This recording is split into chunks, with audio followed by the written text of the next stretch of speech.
Dr. Sophia, you can start now. Yes, sir. So, am I audible, sir? Yes.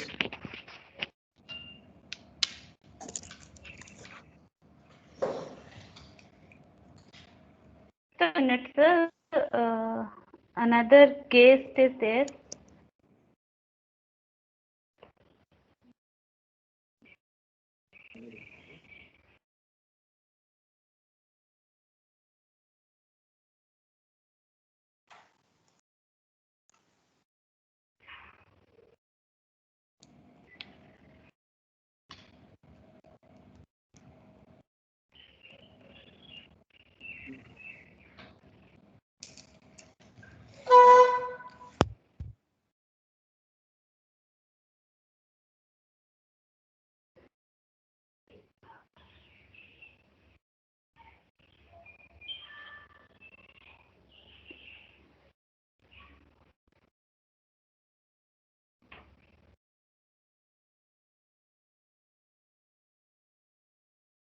So, sorry for the late. We'll start within 1 minute only.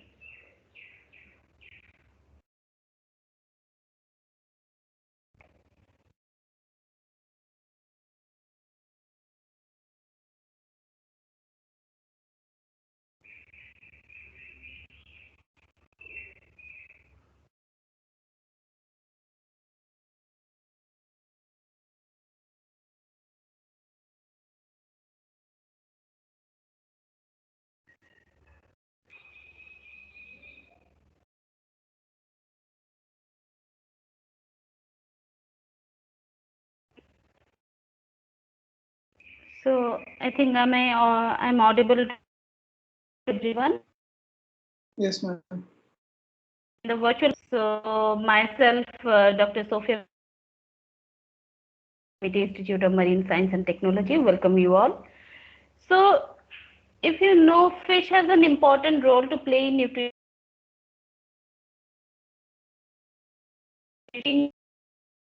Intent says rise of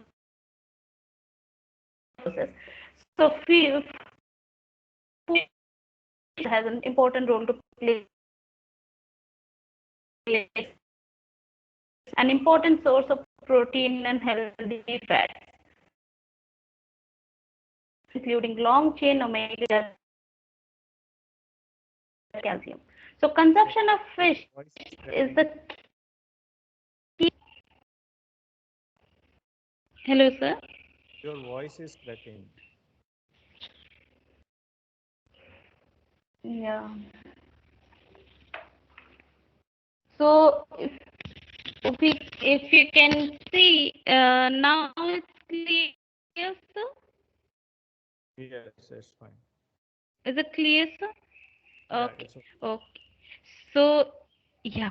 So if you can see the Indian fisheries and aquaculture sector, it's an important sector of food producing, providing nutritional security besides livelihood, support and gainful employment to more than 14 million people and contributing to agricultural exports. So the vibrancy of the sector can be visualized by 11-fold of increase that India achieved in fish production in just 6 decades. So from 0.75 million to 12.6 million. Okay, so it's a huge difference. So this resulted in an unparalleled average annual growth rate over 4.5% over the years, which placed the country on the forefront of global fish production only after China. So besides meeting this domestic needs, the dependence of over 14.5 million people on fisheries activity and all. So now it's only the thing that we are having like foreign exchange earning, okay, from fish and fisheries product, and this implies the importance of this sector.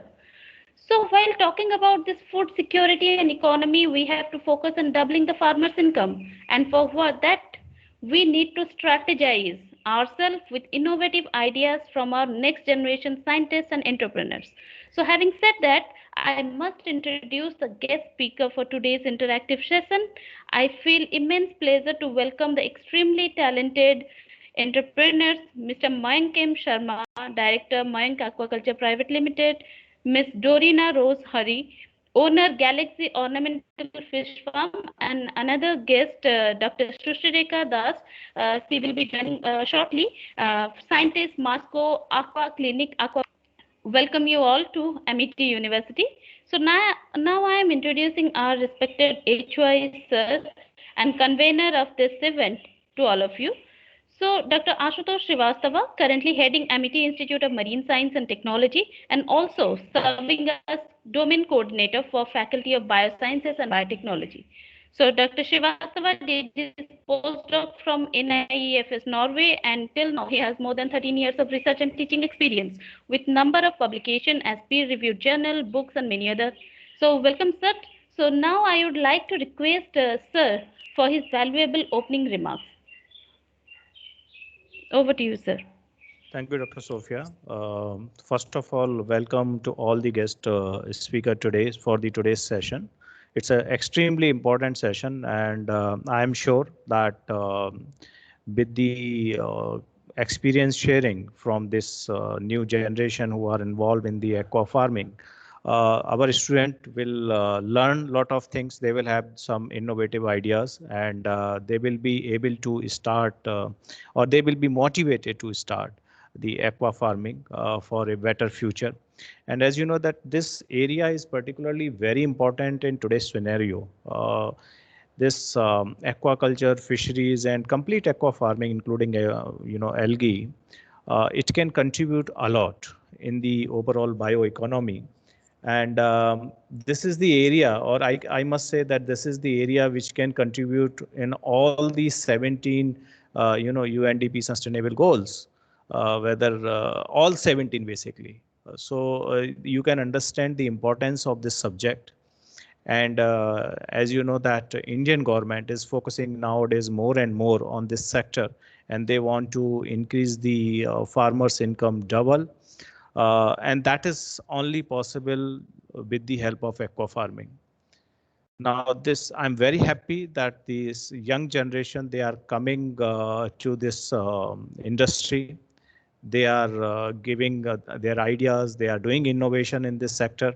And I am sure with the contribution of this young generation, they will be able to, double the farmers' income. They will be able to contribute in the overall GDP of the country, and we will be able to achieve national target for the better economy. So with this, once again, I will welcome all the guest speakers for this discussion. And I'm very happy that we are interacting with each other with the help of Dr. Sophia, who coordinated this event very nicely. And it's a very timely event. I must say that this is the time when we need to have this kind of discussion with the our generation, then the young generation, and the upcoming generation who can do the miracle in this field. So thank you so much, Dr. Sophia, for organizing this event. And now you can go further. Thank you. Okay, sir. Thank you, sir. So I may first request our first speaker. So to introduce our first speaker, I can cite a quote from Adam Smith to introduce our first speaker, that it's not from the benevolence of the butcher, the brewer, or the baker that we expect our dinner, but from the regard to their own interest. So Miss Dorina Rose Hari is being a postgraduate diploma holder in English literature, is a young entrepreneur by her interest. So the strong love and interest towards ornamental fishes makes her a fish keeper, and by getting knowledge from YouTube about the fish keeping and breeding, now she is having her own ornamental fish farm, and now she is exporting the ornamental fishes to different nearby states. So without wasting time, I am inviting our first speaker for today's interactive session, Ms. Dorina Rose Hari, to address the gathering. Over to you. Thank you very much, Sophia ma'am. First of all, a very warm good morning to all my respected teachers and my colleagues present here. I'm Dorina Rose Hari from Jharsuguda, Odisha, I have done my master's, as ma'am has said, in English literature from Sambalpur University, and I'm the owner of Galaxy Ornamental Fish Farms. It is a pleasure for me to be over here and just cite my experience and my journey from a scratch to a successful ornamental farm. It all began when I went to Ranchi. It was a life-changing moment because there is an aqua world in Ormanji Road that made me so attracted towards these beautiful living jewels. They were so colorful, so different in their characteristics and their behavior that it attracted me so much that I could not resist myself. As I was back from that vacation, I just thought to myself that no, I need to do something and I need to get these beautiful things in my own sphere. So I just went to the local pet market and I found like normal breeds like Japanese koi, sorry, not Japanese koi, Indian koi, which is available in the market. And I had imported some of the Japanese breeds like Taicho, Showa, Karasu, and Hayutsuri. And I just started with one pond and like 4 plastic tubs. That was my first setup. And now I have 2 big ponds and 18 tanks with me and 2 rearing tanks for the fries even. So I So, would like to ma'am, can I disturb you? Like, so sure, ma'am. your video is off. So Yeah. just Oh, okay, could okay. you switch on your Sorry, video, sorry. please? Yeah, Yeah. yeah, sure. Yeah, ma'am. Am I visible? Am I visible, ma'am? Yes, now it's all right. Yes, you are. Okay, Yes, you are. okay. I would not like to waste my time by telling things. I would like to just involve you in seeing it lively. So if you allow me, I would like to show you some of my breeds. Yes, yes. You can show your These ponds and are tanks. Ready. these are Japanese koi, the imported ones. And as you can see, there are the babies over there that have been so grown. Is it visible, ma'am? Yes, it is visible. Okay. So these are the imported ones that I specially breed in. And here are some of the goldfishes that are bred and ready to be exported. I hope it is visible.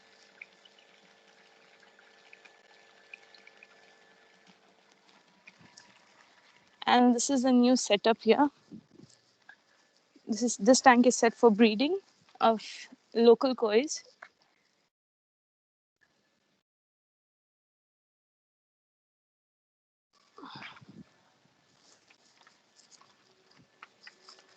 So as I said, these Japanese kois are very difficult to breed and it needs a perfect temperature for breeding. These are very hard to find these days and are expensive a lot. So my main motive was to just breed them and get these beautiful living jewels available to all the customers and locally. And this ratio to breed these ones is like 1 female to 3 males so that the fertility gets increased. I have different varieties other than these even. They are like, you can see these danios, colorful danios. They are egg layers. Then I got, this is tiger barbs. These are chicklets. And here are mollies, live bearers. They give live babies. Is it visible, ma'am? Yes, And it's here are visible. guppies and its babies. And apart from that, I have rosy barbs even. They're all set to breed right now. And it's quite a nice feeling to deal with them.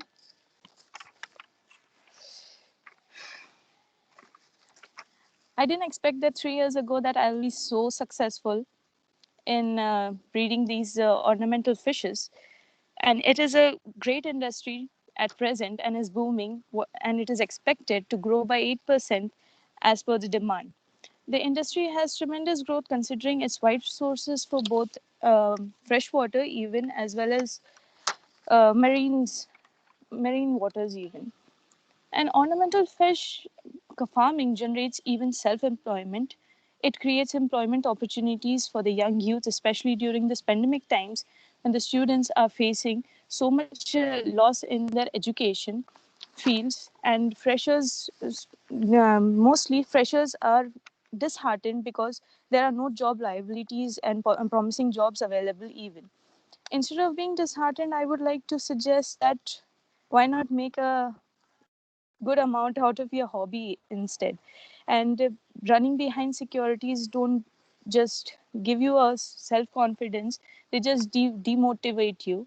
So I just want that the young youth should be self employed, and they should more be focused on generating employment. And this industry definitely is rewarding. There are many even benefits, even like it gives pleasure to young generation, it calms down old people even, and it reduces stress, then it contributes children's knowledge towards what you can say nature. They children get to know nature more closer. And even me being an untrained person in this field, coming from a different field altogether, I have really invested my time, and I'm very grateful and very much rewarded in this pandemic time. This business has really is just amazing for me. That's all. And lastly, I would just say that if you are determined to do something you love, adore, you will surely be rewarded some or the other way. And this is how I was rewarded financially, and I had a good income during this pandemic. So I'll just say that do what you can with whatever you are, and wherever you are doesn't matter. Just invest your time and you'll be rewarded, and trust the process. That's all.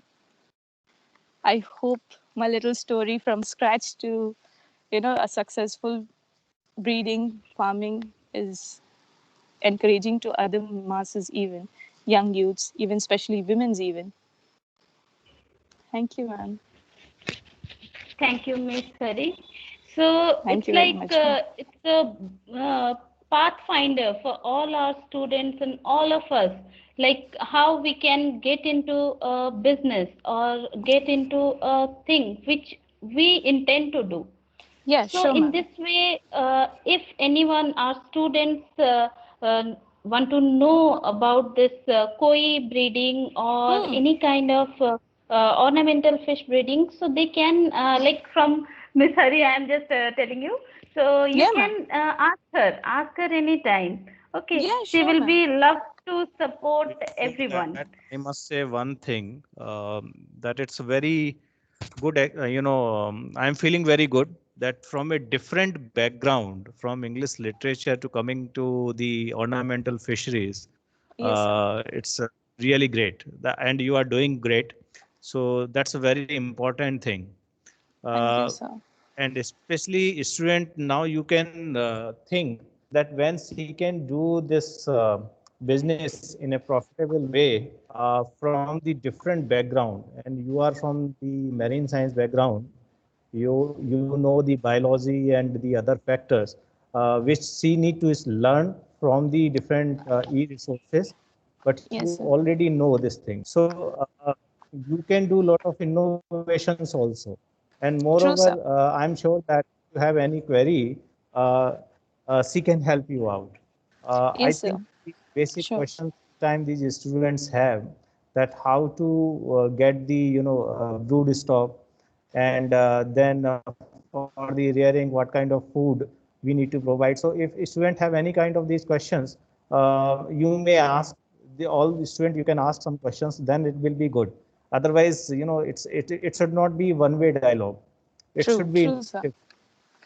Okay, so students, please ask. Yes, Sagar. Uh, Good morning, ma'am. I wanted to ask you what is your experience on feed ratio in koi? What ratio? Sorry?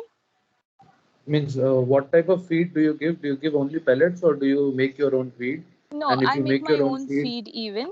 Like I use a lot of vegetables, carrots, and even chicken livers also. I boil them up and I dry them I make them into powdered pieces, and for the big adults, I make them into small pellets, so that I give them a different kind of varieties, flavors, which they enjoy a lot. Sometimes I give them the market food, what is available, like Optimum and even Hikari. And sometimes I give them the food which I prepare for them, basically for their own colorations even. Thank you, ma'am. Yeah. So I can ask one question. So are you giving them the live feeds and all for the No. Yes, ma'am. I'm coloration? giving them. Oh. I'm giving them Artemia. Mm-hmm. I'm giving them bloodworms are there. Then I Okay. even culture them. I culture them. I Yeah. give them for their nutrition and the colors, enhancing their colors. And even one more addition is the egg yolks.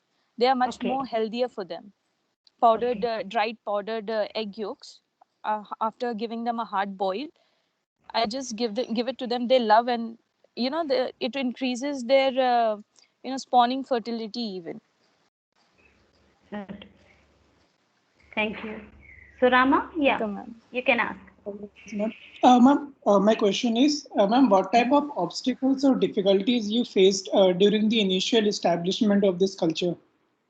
Yeah, actually, I didn't expect that these bigger breeds like. Am I audible? Yeah, you are audible. Yeah, these bigger breeds would breed so quickly in my tank.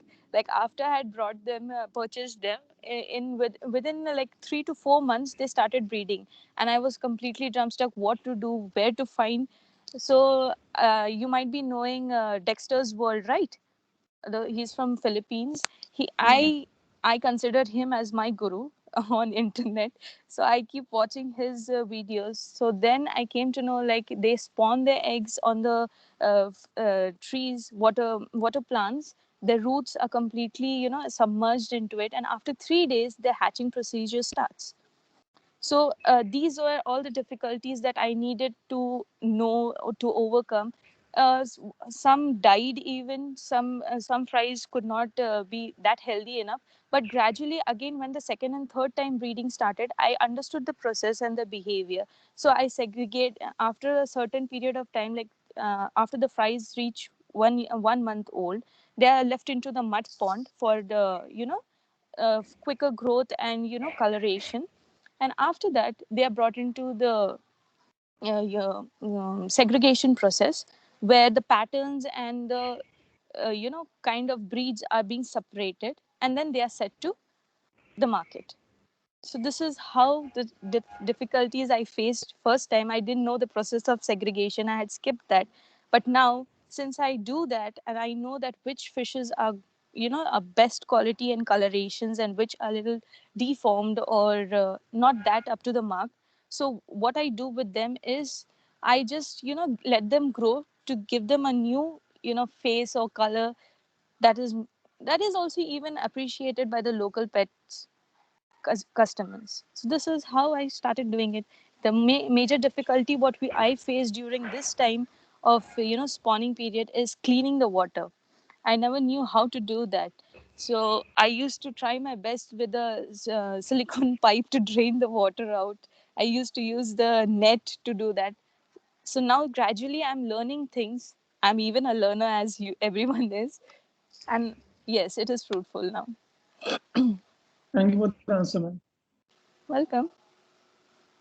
So students, I must say, if you love your if you can love something, if you can Dorina loves pets like fishes and dogs. So that interest makes her to go for this business, and from that he got to know about an internet. Everyone now knows internet, like they are having internet in their mobile and all. So if you can click on something, you can find out thousands of videos about fish keeping and fish breeding. So you can, if you have the interest, you can do that. Okay, Sagar. Yeah. Ma'am, what type of filtration process are you using when you are breeding koi or culturing koi? Are you No, using a partial RAS or a complete RAS? uh, actually I don't go for artificial breeding, and I just basically leave them to the pond. I give them sufficient aeration so that they are comfortable in their own zone. I basically want to give them the habitat from which they are coming into, and that is the reason why I get more of the fries available with me. And regarding the what you say, the filtration, for now I'm being using the CPF filtration biotechnology. Hello. Ma'am, what is CDF filtration?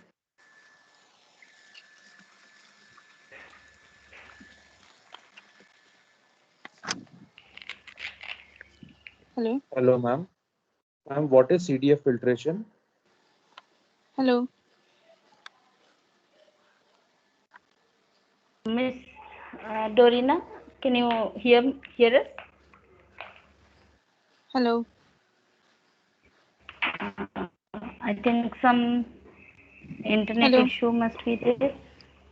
Hello, Miss. Hello. Am I audible, ma'am? You are audible, but can you hear us? Yes. Yes, ma'am. Yes, ma'am. Yeah. So Sagar is asking, what is that CDA pump? It's CPF system, CPF ma'am. pump. Yeah. It's polymer candle filter system. Okay, Sagar.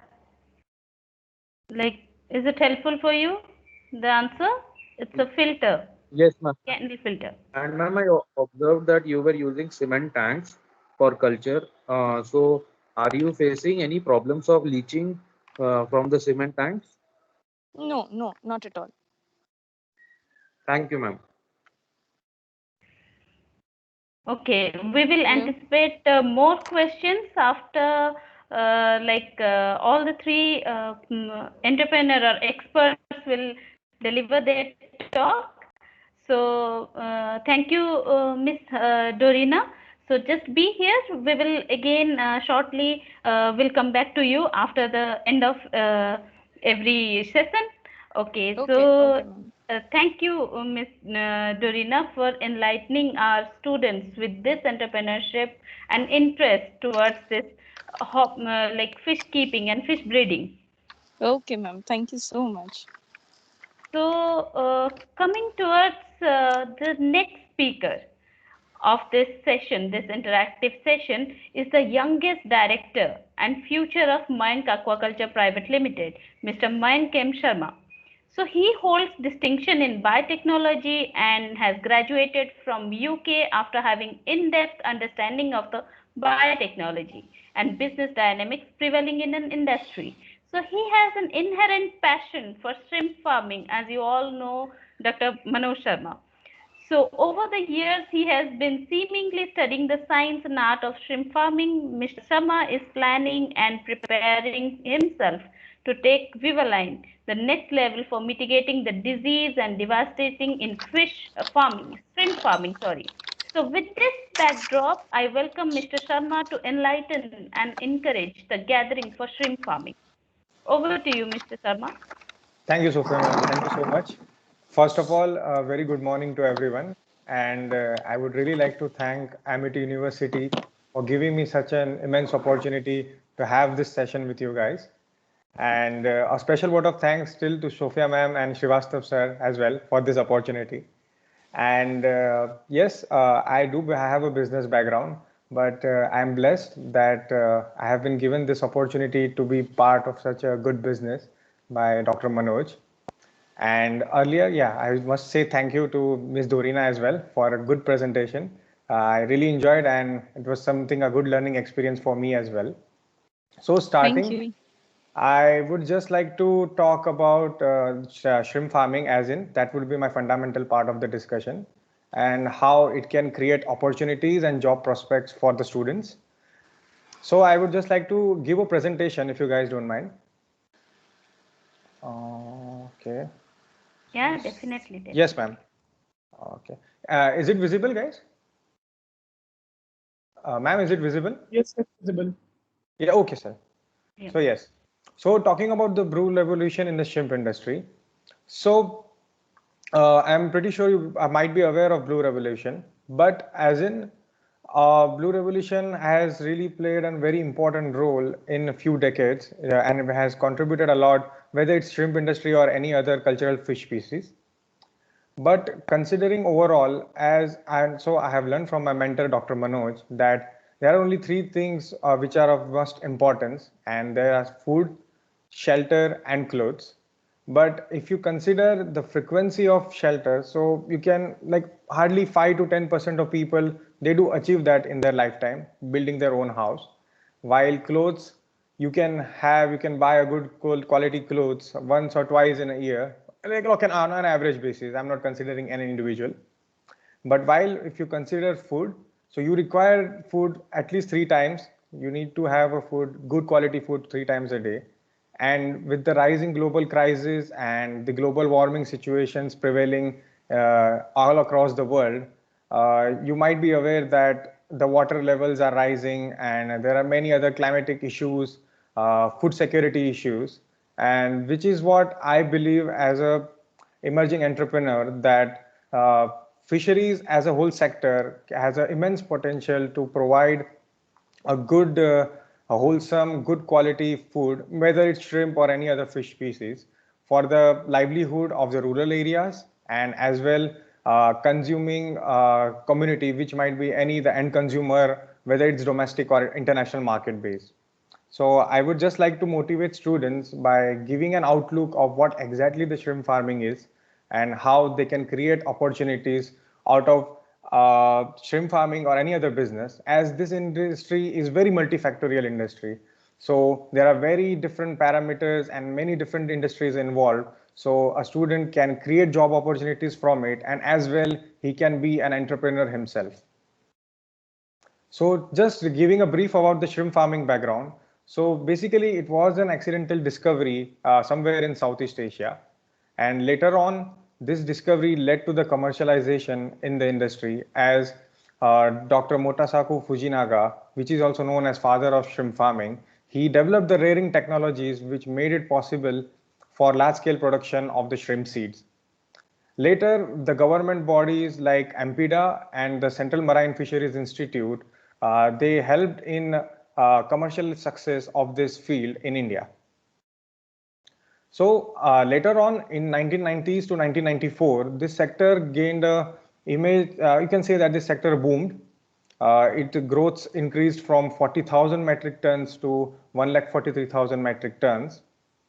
But majorly the species at that time was Penis monodon.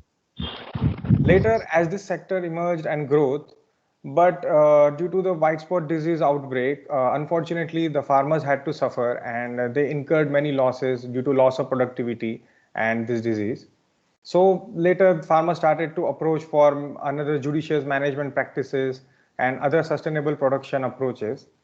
And this led to another wave which boomed and caused a very immense impact on the livelihood of the rural farmers, and which was in 2009 when Lithopenes venami species was introduced in India, and which led to the commercial development once again. And you can say that it was a second wave of immense opportunities.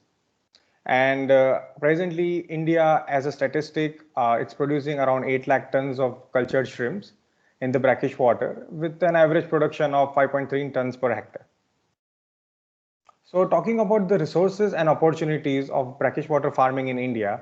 So in total, the land where the farming can be practiced, as in the aquaculture can be practiced, is around 9.7 million hectares. Out of which, as you can see, approximately development is done around 250,000 hectares. So there is still a lot of opportunities for the growth of this sector. Now talking about the presently infrastructures available. So as you can see, if there is a shrimp hatchery, you have more than 500 hatcheries, you have more than 25 feed companies, there are more than 650 processing plants, even there is Aqualab and PCR facilities. There are involvement of pharmaceuticals nowadays, as there are many various different strains and different diseases prevailing in this shrimp industry. And the exporters, as of course, the processing and plus the registered exporters are around 1,590. So talking about the shrimp scenario in 2020, So of course, India was the #1 shrimp producer in the world. And as mentioned earlier, it produced 8 lakh ton of shrimps. But the worth of those export was around 38,000 crores. And as a general scenario, the shrimp seeds produced in India are around 75 billion, and the feed production is approximately 1.8 million ton. So why am I talking about all these opportunities? So that's what I just want to let students know, understand the shrimp industry as in, plus shrimp farming dynamics, as I believe that you need to have a very good and thorough fundamental if you ever want to succeed in any field you pursue. It's not only shrimp farming, any aspect of aquaculture industry. So I would just like to share about the Blue Revolution in Gujarat, Surat. So this is just our company, Mayank Aquaculture Private Limited, which owns 250 hectares of shrimp farming land and operates in various different cities and states. So evolution of shrimp culture practice began in a traditional way. Earlier, only the shrimp seeds were inoculated and the pond's natural productivity was used. But later on, as the demand increased for these exotic shrimps, people started adding feeds and medicines and probiotics and different other techniques, which I won't go into the detail because I think the gist of this discussion would be more to make students realize the potential of what shrimp industry has to offer. So basic steps in shrimp farming, that would be starting from site selection. You make a layout and proper design of your shrimp farm. Then you make all the proper necessity pond constructions. Then you can mechanize all the stuff by installing grids. And then there is a proper pond preparation done. Then you need a good quality seed. Water quality is also very crucial as that is only the main carrier environment for the shrimps to grow, and that should be very important, and as the environment should be very hostile for the shrimp species to grow. Then there is health management and very strong biosecurity which is required, and later on there is a harvesting and marketing technology as well. You need a proper harvesting technology which is a post harvesting technology where the shrimps are usually collected and transferred to the processing plants. And of course, nowadays, due to the disease outbreaks, there is a need for scientific technological advancements which can help in sustainable production of shrimps.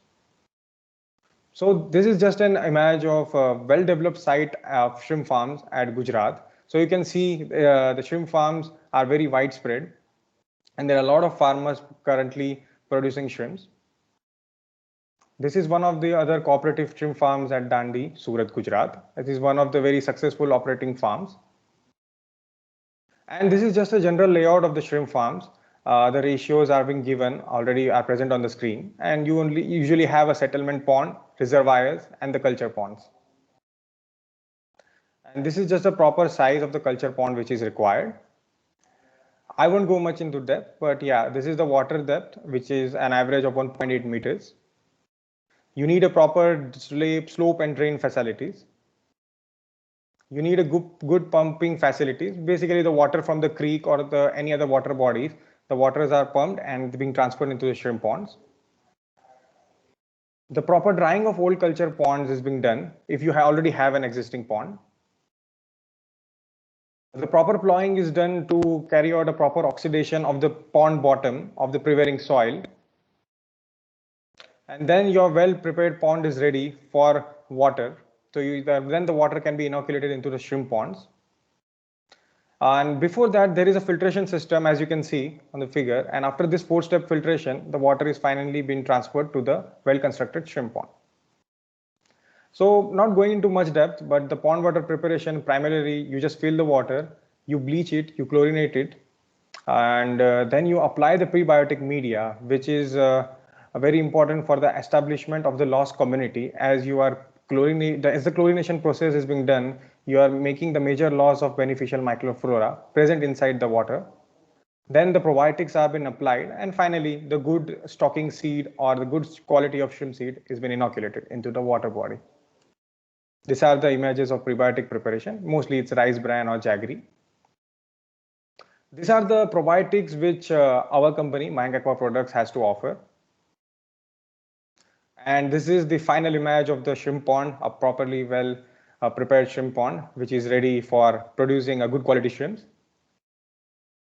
And this is just an outlay or the overlook of the hatchery, and which is our new and latest venture. And it is a very advanced technological site which works on the principle of multi-phase system, where the shrimps are reared and later on are transferred into the shrimp ponds, which are of course the conventional shrimp ponds. And this is just a slide video of the shrimp seeds which are produced at the facility. As you can see, the size and uniformity. This is just a farm acclimatization of the post larvae. So basically, as you know that even for us, it's really important that even we cannot tolerate certain changes in the temperature. So likewise, shrimps also being a juvenile and a baby. So we have to take care. It needs to be taken care of very properly. So you need to take care of the shrimps as they are babies. This is just an image of the natural pond productivity. To a certain extent, there is a natural productivity in the ponds. These are the aerators, which are usually required at the shrimp ponds. And these are just the another certain water quality parameters which you need to keep in mind before pursuing or even starting shrimp ponds, because it's really important to maintain such water quality parameters. Feeding is also very vital, and it carries 65% of cost of production. So even efficient feed management practices can also help in better shrimp production, and as well as it can help farmers saving their cost of production. So they can also, what I'm getting there is that feed management is very important, and this is also one of the opportunities where students can look into, as there are many feed companies and there are many different nutritionists present currently in the market who are just slowly working on proper feed management practice. This is the future, the auto feeder. It's a calibrated high-tech system which disperses the feed. Check tray is a usually practice which is done almost on a daily basis to see the growth of the shrimps and the progress. Like the farmer just manages and records his progress. These are the biosecurity measures in short, which are bird nettings, crab and dog fencings, and the foot and dip wash. So before the farmer, he enters his own site. So as you know that currently the coronavirus pandemic is prevailing, and the health and sanitization standards are of utmost importance to avoid our contact, especially to the virus. So likewise, it is very important to provide a proper sanitization practice at the shrimp site, where the invasion of the viral species can be avoided. This is the farnel harvesting of shrimps, how it is done. And these are the premium shrimps which our company and other shrimp farms around Gujarat has to offer. This is one of the, I can say that it is, proudly I can say that it is one of the best sites in the whole Asia, and it is present and owned by Mayank Aquaculture Products, and it's situated in Mandroi, Gujarat. We even have to offer, we are often offering shrimp clinics, which are basically the vans, and they go to each and every farmer's site and they try to just check the basic water quality parameters, and whether it's, as I mentioned earlier, the water quality parameters, plus the Vibrio species, which can be harmful to the shrimps. So highlights would be of shrimp farming development. Of course, the wasteland where no agriculture practices can be carried out can be converted into best of productive land. Self-employment opportunities, of course, every individual farmer at rural level can be an entrepreneur. He can own his own farm, he can have his own one farmland, and he can earn a good amount of money out of that. Of course, it is supporting the food and safety through aquaculture, but the most important thing is earning foreign revenue through exports. Now talking about the job opportunities. So of course, the job opportunities is very unlimited. As you can see, the total job opportunity offered from starting from whether it's shrimp hatchery, feed companies, processing plants, pharmaceuticals or exporters. So each and everywhere the technical persons are required. So the total number I'm pretty sure this is just a number, and I'm pretty sure as the industry is progressing ahead, we need more and more prospect students to get involved in this industry. This is one of our ventures, which is the name Jingalala. So it's our restaurant, which is in Surat, and it is mostly the sole purpose of this restaurant is to promote the domestic consumption of shrimps and to make people realize the potential benefits of consuming shrimps. And these are certain mouthwater delicacies which our restaurant has to offer. Now, just talking in short about the success stories.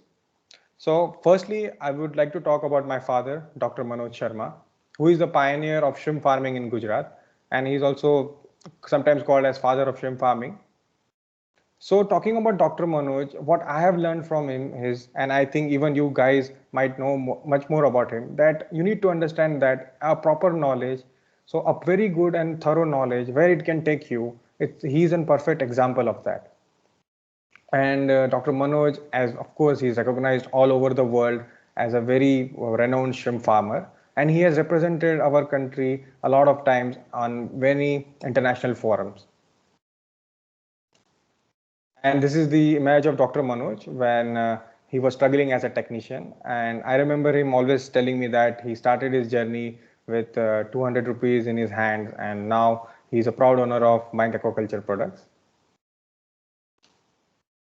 Looking at this image, the guy owning a Porsche, you guys might think that this guy, he might be a model, or maybe he might be a very good corporate entrepreneur. But to your surprise, this guy is a shrimp farmer himself. And he has his own company of operating farms. And his name is Mr. Rahul Bhagwagar. And earlier he was a farm worker as well. And during my father's, Dr. Manoj's struggling phase, he was also one of the farm workers who used to support Dr. Manoj in rare shrimp rearing practices around this might be like late 90s.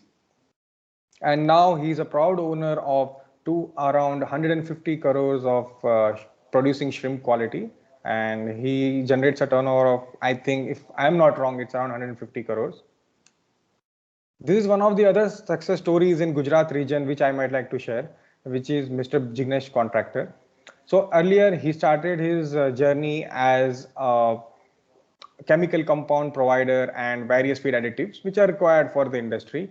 But later on, with his good practices and the diversification he did, now he is a proud owner of Ziegler Feed Company, and plus he owns shrimp farms. So overall, he also has a very huge impact on Gujarat industry as in, and he provides a livelihood to many farmers, and the turnover of this company is also very immense. It's around 200 crores. So you can see the potential as the journey where he started from being a chemical additive or like a supplier, and now where he has ended. So I'm pretty sure you might be aware of Pradhan Mantri Matsya Sampada Yojana, as Sophia ma'am and Srivastav sir has already mentioned. So I would just like to go with it, and like as the double the exports are required by the country now, double the production is required, and double the farmers' income. But the main objective, of course, it's really important at the grassroots level. If only even Dr. Manoj believes that if you make farmers successful, then only the industry can sustain. This is just the general budget which the government has provided to the fisheries sector as in whole. So at last, aquaculture, of course, has a power to transform the rural economy by providing immense opportunities to produce food and profit. But of course, at last, I would just like to tell students that as I have run through the slides, you might have seen that there are many different parameters and many different industries involved in shrimp farming. So it's not that only you can become a shrimp farmer, but you can also be an immense supplier of different additives. You can even have a career as a proper nutritionist, or even you can start your own biotech firm supplying proper probiotics or any other healthcare medicines to the prospective shrimp farmer, which is our end consumer solely. So there are many various opportunities, and only thing I would suggest is that because I have been part of this industry and I have a legacy to carry forward, but it's really important that you understand the grassroots level before you start anything. So that's what my advice would be. And I would really like to thank once again to Amity University for giving me this opportunity. And thank you guys for hearing me out. Thank you, Mr. Sharma. Thank you, man. Thank you, sir. I must say that Dr.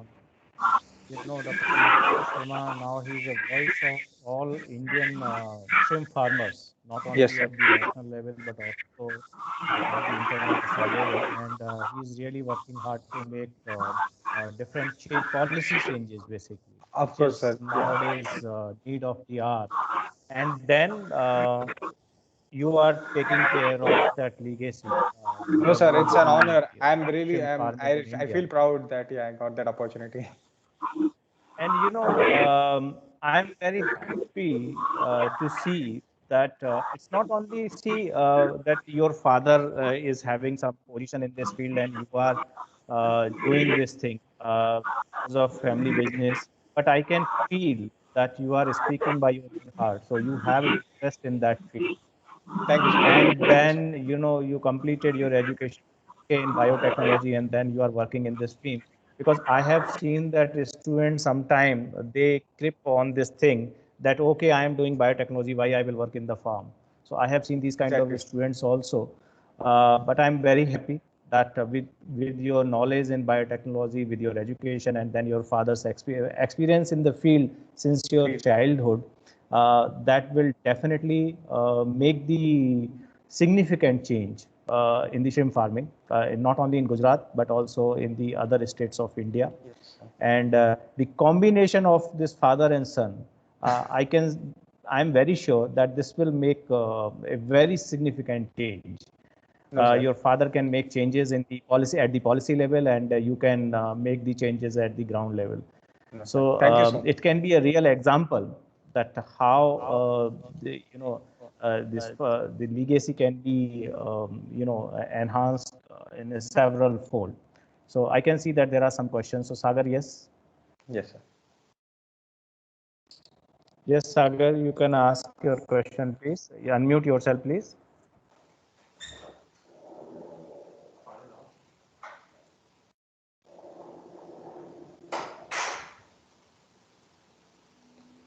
Sagar? Or any other student, if you have any question, please ask.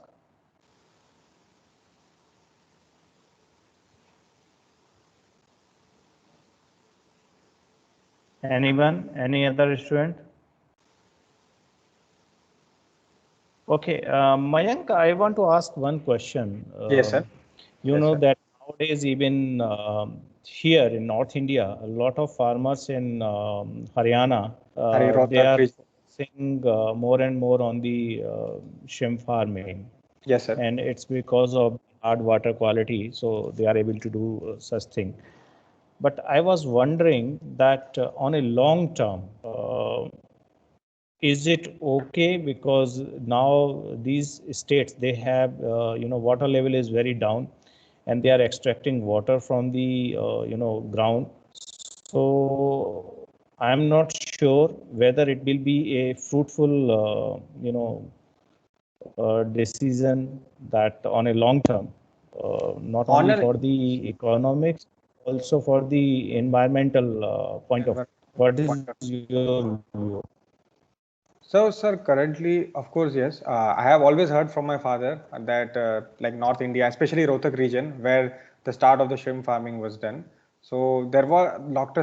Sharma always believes that there is a potential, but I think the technological advancement which are currently going on in the industry, I think they can definitely help in sustaining the shrimp farming or any other fisheries practices as nowadays you might be aware of certain recirculating aquaculture systems or another system that the feeding the tray rack systems which are available. But yes, of course, the systems are very expensive, and I don't think on individual farmers perspective that they would be able to afford such high advanced technologies. But I think if their farmers have their good association, a strong powerful association, then I think they all can work together something out if the resources are really depleting, and they can work something out of that. But yes, I think there might be another regions as well as far because Dr. Manoj believes that that region has a potential to do. But the large scale, of course, I think yes, you are right. It will be very difficult to be sustaining for the long term. But I think let's work out something because I think even in Rajasthan as well, we have started our project in Pal region. So Dr. Okay. Manoj and so we are involved in this project. So we have constructed 3 ponds and we have successfully, we can tell that the shrimps can be reared in Rajasthan in such a hot desert area. And I think there is a wave going on in Rajasthan now. I think after this, the success. So we are planning to maybe expand this business and provide rural opportunities, of course, to Rajasthan people. As you might be aware, because of COVID and all, the Rajasthan is only the state which is very highly travel dependent. tourism dependent. So the farmers or the local people there can earn their livelihood out of it. So that is our motto as well. But yeah, we have not explored that much the north region. We are just aware of the practices, and I think Dr. Manoj has, of course, visited there. But surely, sir, I think there might be some scope. But for me, even I am a student, I am learning under Dr. Manoj. So let's see, sir, where it goes. Yeah. Another question comes in my mind that with any aquaculture practices, the major issue in India is the transportation or the supply chain. That is the major issue, that because we don't have the refrigerated supply chain system. I know that you have started Jingalala restaurant, so Yes, sir. locally produced fresh shrimp you are serving there, and there must be some other restaurants also. But Yes, sir. even places like in Rajasthan, I'm not sure that how many people they are shrimp eater. So and in case when we don't have the proper supply chain management, how the association or the Indian government, do you think that there is any initiative in this area by the association or by the, So, sir, in your knowledge? yes, no, sir. In my knowledge, of course, there are initiatives, and if you might be aware, Ms. Suvarna ma'am, she recently visited Jingalala as well, and Dr. Manoj Sharma had invited her, and they had a good discussion regarding the same subject, the supply chain, because we lack the infrastructure at the domestic level to cater this good quality shrimps to people. But yes, sir, I totally agree that people in Rajasthan might not be eating shrimps to that large extent. But as I said earlier, there is a huge tourism market, sir. So the foreigners, especially, they visit Rajasthan. So I'm pretty sure, sir, if they are able to avoid such like buying shrimps and rather producing and providing the foreigners, because there is a trend in European countries, they need organic food, they need free, good quality shrimp, they don't need any chemical additive. So that is I just know a that in a very last year, I know that last year in a meeting, Dr. Manoj gave an idea that we should hire some celebrity to yes, sir. to advertise or to make popularize the fish food in a daily routine. This was for the CAA forum, the Coastal Aquaculture Authorities Forum. He Yes, suggested. yes, I was present in that, and later on also in the some other meetings also with the ministry and the DAST Yes, when sir. I was also there. Yes, sir. So I have seen that he is raising his voice for that. No, sir. It is Is there definitely. any Sorry. progress in that area? Sir, the progress is going on, sir. I think Dr. Manoj Sharma, I think he has almost reached his goal, but the only thing is that, we need the government support for that as well. Right. The MPDA or NFDB, they are ready to support us, but, we need immense government support. Maybe fisheries minister, or if he really likes this idea, the talk needs to go to the higher level, sir, to make certain things possible. Because as an entrepreneur, the only thing we can do is give ideas and try our best to reach to the audience. But of course, at the ministry and like administration level, it is also very important that our right words reach to the right person. Exactly. So Yes, sir. I asked enough questions. So No let problem. student ask some questions. So Sure, Sagar, sure. I can see that you raise your hand since long time. So now it's your turn. You can ask your question. Please, Sagar, please.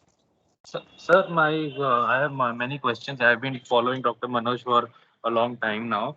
So, first Happy of to. all, if students from Amity, if someone wants to do an internship or training with your company, is it possible? Yes, it is definitely possible. I had a talk with Sophia ma'am regarding this. We have been talking about this, and I think, yes, I have talked with Dr. Manoj, and we are really happy to help students. The only thing would be that I know you guys have your academic year, and it's really difficult because the farms are in very remote area. So we won't be able to provide you a very long-term internship for 3 months or 2 months, but it is possible for us to provide you a week or 2 weeks of internship.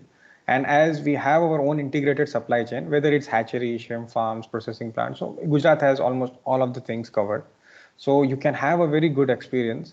And anyone, you are most welcome. Even Sophia Man and Shivasta sir, if you get time, please, you are most invited to visit our facility. And And if on students' perspective, of course, please, you are very And much invited. I can make one promise that as soon this COVID-19 situation is improved, we are going to visit your Gujarat farm, Please, sir. and that is in my mind since long time. Okay, No, no, sir. so Bilkul, as sir. soon this COVID situation will improve, we will definitely make the visit. No, sir. It will be our honor, sir. Please do come, guys. And for students, internship, of course, we are ready to offer. And Dr. Manoj Sharma has always thought that, it's really important to train the young generations because they are only going to take care of this legacy and this industry way forward. So, of course, guys, you are most welcome anytime. Yes, yes. So I think today itself you will get the recommendation letter from our side for our Sure. internship. Sure, sir. Yeah, Sure. okay. So, Sir, my is next there any question is question? Okay. I think Sagar, Yeah. yeah. Yes, sir. Yes, what Sagar. is what is the stocking density you achieve in pond culture, and what is the stocking density we can achieve in RAS tank RAS systems? So see, RAS is a very high-tech system. So where it's a very highly controlled environment. So the stocking densities, of course, it can reach from above 100 pieces, or even like I have read a certain article. So now even people have started practicing 800 pieces per square meter. But in a conventional pond at farm level, as per MPDA's rule, which are only 60 to 70 pieces at max. So yes, we practice around 50 to 60 pieces in general. I can say that. Thank you, sir. Okay, Sagar, thank you for the question. And if I say, sir is saying that Dr. Manoj said that we have to go for the advertisement through celebrities. So Celebrity, yes. if we could see our fisheries fraternities, Manoj Sharma sir is also a celebrity for us. For to reach the common man, we need a celebrity. So Thank with you so this, much, ma'am. I am thankful to. I agreed upon that. Yes, ma'am. Yeah. That is very true. But sometimes you need other people to involve as well. Because Yeah. because this being a end commodity to the consumer, I think that if just Sachin Tendulkar also, because he is a lover of seafood, that's Yeah. all what we know. So even if he Yeah. comes for 30 seconds and he just says that eating shrimps is good for your health, it can help you in Yeah. sports. So that is the thing, ma'am. As the Yes. National Egg Council, one day it's like Sunday hoya and one day Roj Kha one day. Just say this word and the industry changed Yeah. overnight. So that is only the thing which fisheries sector. I'm not being only saying that shrimp, Yeah. but any fisheries Yeah. sector, it's required To for you reach need the celebrity. common man, we we need. Exactly, ma'am. Okay. Thank you, So Mr. Sharma, with your sure, enlightenment ma'am. towards our students. Yes, Yeah. thank you, ma'am. Thank you so much, and thank you so much, guys, for hearing me out. Even I'm very Yeah. thankful, and Amity is going to play a very close role in my heart as this is the first time. You can say that I was a debutant. So this was my first talk here, and many future talks I would have, but I would remember Amity always. And thank you so much, guys, for the honor. Definitely. Thank you. We will Mayank, definitely we will disturb you within the time given. No, no, Yeah. ma'am. There is yes, no what I such am thing as saying, disturb. even not only Mayank, but all the other speakers, Doriana also, we will trouble you again and again for Of course. the every academic session, because every year we will have the new students and they need motivation. People like you, they are the real examples that how you can make the changes because of your own interests. I can see that Doriana and you both are from the different background and you are doing quite good in this field. So that is the real example that how you can make your hobby, your career, your future. That is the best example. So I'm sure Dr. Sophia, make sure that every semester we are inviting them and we are having the session with them. And as soon the COVID situation is improved, we are going to visit them. Okay. Sure, Sure, sure, So sir. sir. Most welcome, Most sir. and welcome, sir. or you can also come here. And second thing is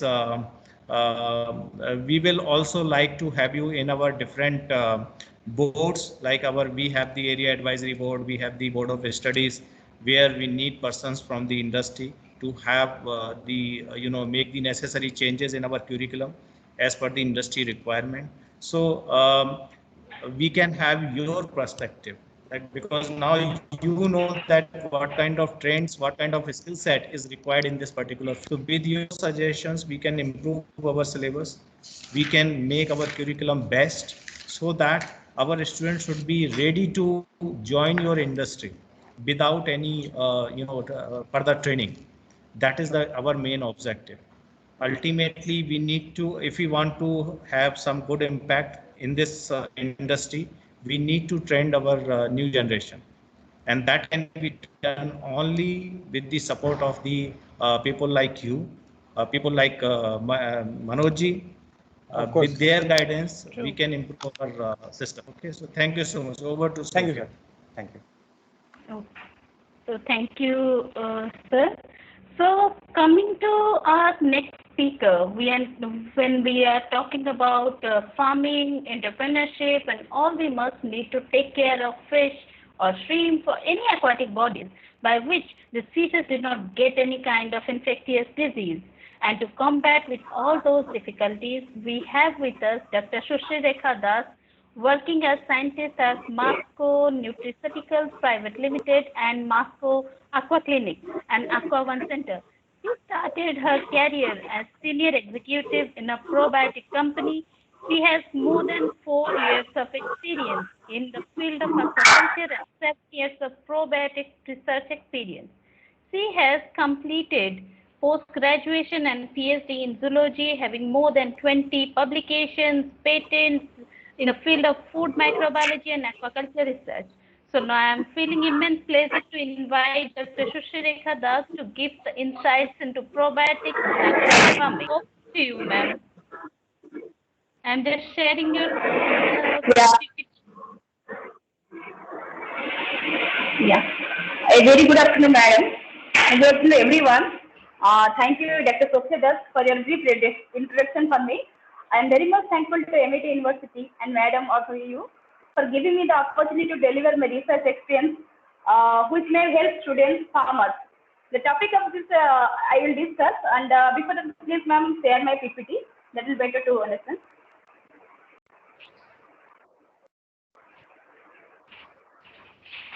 Hello.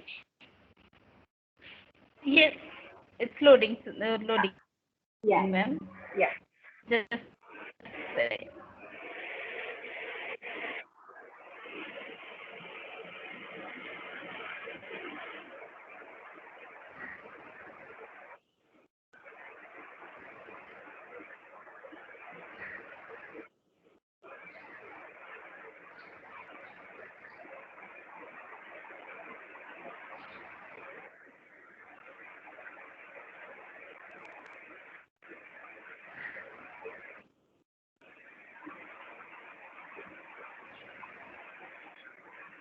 So it's taking time because it's a big file. Okay. Yeah. Yeah. Yes. Okay. Then I will start. I'm starting. Yeah. Yes. Basically, people are using nowadays probiotics, and students are working in probiotics. So, what is the meaning of probiotics? Before my presentation, I will start some mulling. So, what is probiotics? Basically, probiotics are live microorganisms which, when administered in adequate amounts, confirm a health benefit to the host.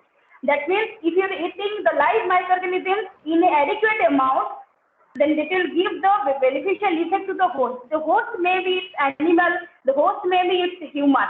So if you eat in an adequate amount, it will give a beneficial effect to the host. So basically the probiotics are categorized. So beneficial bacteria are categorized mainly means basically the Lactobacillus species, Bifidobacteria, the Bacillus and Streptococcus.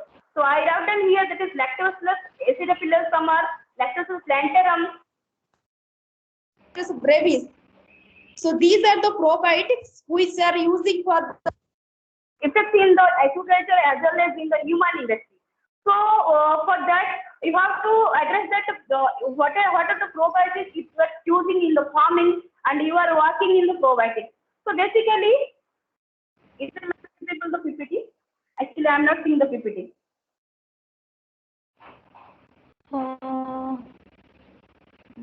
Just a second.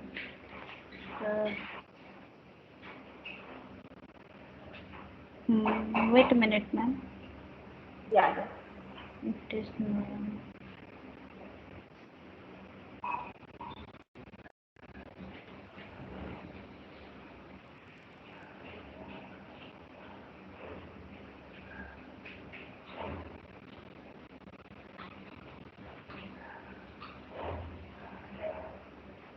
I'm just sharing my screen so that it will be visible. Okay. Now is it visible?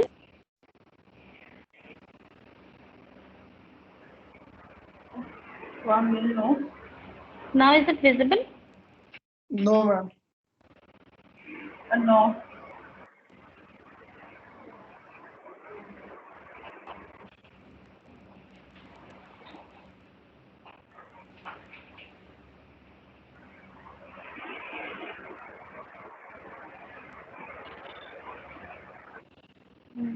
From my end, actually, it's showing. I have. So,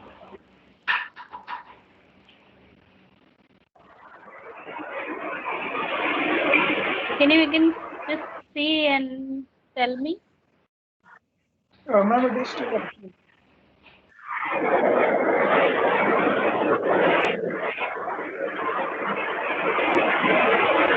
So it's not visible. Actually, there are lots of noise, background noise. Sophia, what you can Okay. do, you It's can not log out visible and now? relog. It's a blank, Okay. blank screen.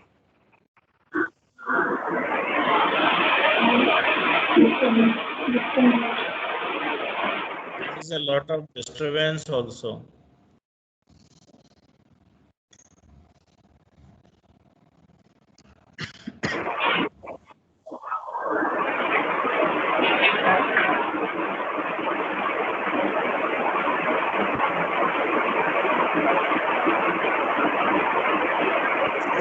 Rekha, can you switch off your? Okay, it is your. Okay, fine. Sorry. Whose mic is on?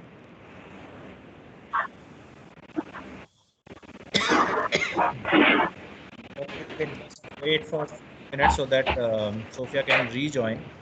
So, yes, this probiotic area is again a very important area nowadays when everybody's, facing a lot of issues related with the diseases. And probiotics can be a very good alternative because in aquaculture sector, uh, application of antibiotic is not allowed. Yeah. Yeah. Sophia, you can try to share your screen once again.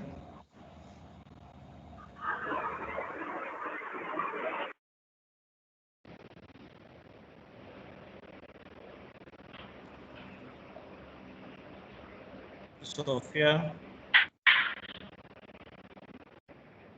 Yes, sir. Yes, sir. I'm just sharing. It's uploaded. Yeah.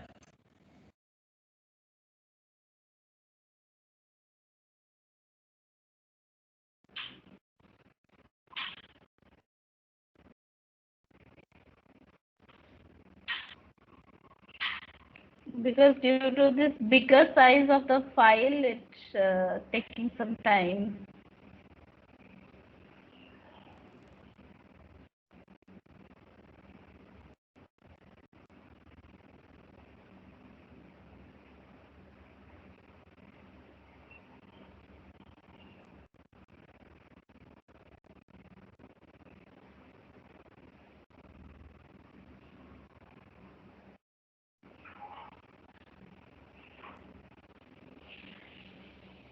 Can you, sir, can you see my screen?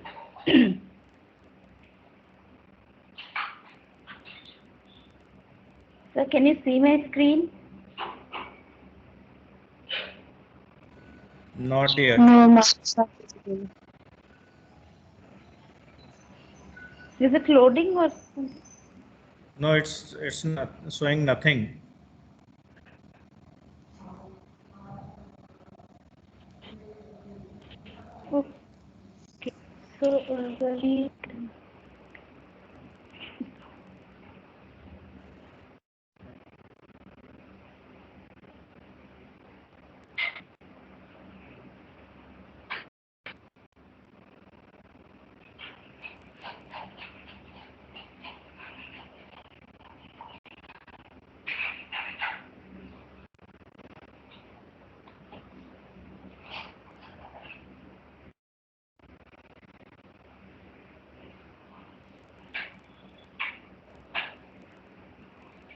But again, I'm just trying, and also I have sent you the PPT. If you can do it, because from my end, I don't know what. Okay. Let Because me of, I try. think, internet issues. Okay, just a second. Okay.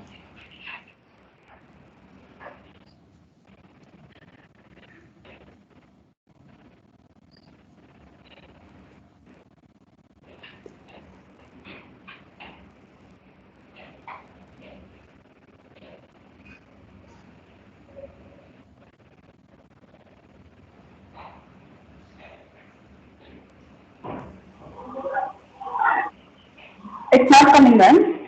Just a second. I will try from my end. Hello. Yes, sir. Is it visible? Yes, sir, it's visible, sir. I can see. Yes, sir. Yes, sir. Yeah, yes, it's visible. Okay.